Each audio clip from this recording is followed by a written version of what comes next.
3 giorni di fiera con 20.000 visitatori per la prima edizione di Sport In, ovvero un successo per la vetrina dello sport promosso dal CONI Veneto, il comune di Padova, dall'ente fiera, che ha aperto una nuova finestra sulla promozione a favore dello sport. Non solo le 40 federazioni hanno risposto al richiamo del CONI Veneto, ma anche i temi affrontati che hanno legati allo sport nei 3 convegni: mangiar sano e andar lontano, le mani sul torace coi volontari dell'Ordine di Malta per l'utilizzo dei defibrillatori nelle competizioni sportive, per finire con Sport e Turismo, moderato dal giornalista di Rai 3 Luca Ginetto, che ha chiuso la grande kermesse di Sport In. Per noi è stata un'avventura, perché noi siamo abituati a organizzare manifestazioni nei palazzetti, nei campi da calcio, nei campi di atletica, certamente a fare le premiazioni,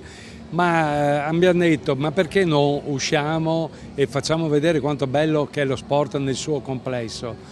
Qui abbiamo delle attività sportive che non si vedono, che raramente si vedono da parte del grande pubblico. Il grande problema dello sport italiano non è vincere le medaglie, siamo bravi a vincere medaglie, a organizzare gli eventi, ma quello che abbiamo è l'abbandono dello sport da parte di molti giovani e di gente che arriva ai 20 anni. Dobbiamo andare nelle fiere, come in questo caso nella fiera di Padova, e mostrare queste attività in modo che una che magari non è bravo nel calcio, non riesce, può fare lo squash o il baseball o può fare il calcio balilla, tutti sport che ti danno la possibilità di fare associazionismo, solidarietà, stare assieme, divertirsi, venire fuori da ambienti chiusi e crescere sani. Questo è l'obiettivo. Un ottimo risultato, basta anche vedere l'affluenza qui alle mie spalle, e tanti bambini, tante famiglie, tante persone che provano tutti gli sport che stiamo proponendo. Un grazie al CONI, un grazie anche al settore servizi sportivi che ha fatto tanto per dare una mano a organizzare questo evento, un grazie anche al gruppo Fiera che ci ha dato una grossa mano per poter partire con questa prima edizione di Fiera dello Sport. Prima edizione che quindi farà seguito a un'altra? Sicuramente sì, adesso partiremo già dalla fine di questa fiera per organizzare la prossima molto meglio, anche perché abbiamo avuto poco tempo per fare tutto, pochi mesi, però adesso ci impegneremo per avere un risultato migliore. Una edizione zero questa di Sport In, della quale siamo veramente orgogliosi, oltre 40 federazioni, evento svolto in collaborazione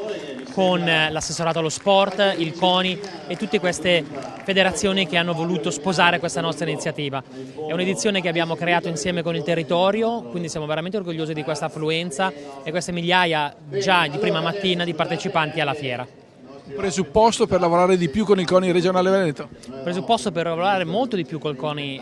regionale Veneto, infatti stiamo già lavorando all'edizione 2016 con grandissime iniziative, vogliamo fare proprio un villaggio dello sport, quindi vogliamo crescere, diventare importanti e attirare sempre più attenzione sullo sport territoriale. Tantissimi gli olimpionici presenti, per citarne alcuni, come il pluriolimpionnico Rossano Galtarossa, la campionessa di atletica Manuela Levorato, gli azzurri di Sochi del Bob a 2, i campioni del mondo del ciclismo Moreno Argentin, ma anche per ricordare chi non c'è più, per un tragico destino della vita in Sudafrica, come Linda Scatolin, nei ricordi delle maglie azzurre. Partiamo dalla maglia di Linda Scatolin, la amata e sfortunata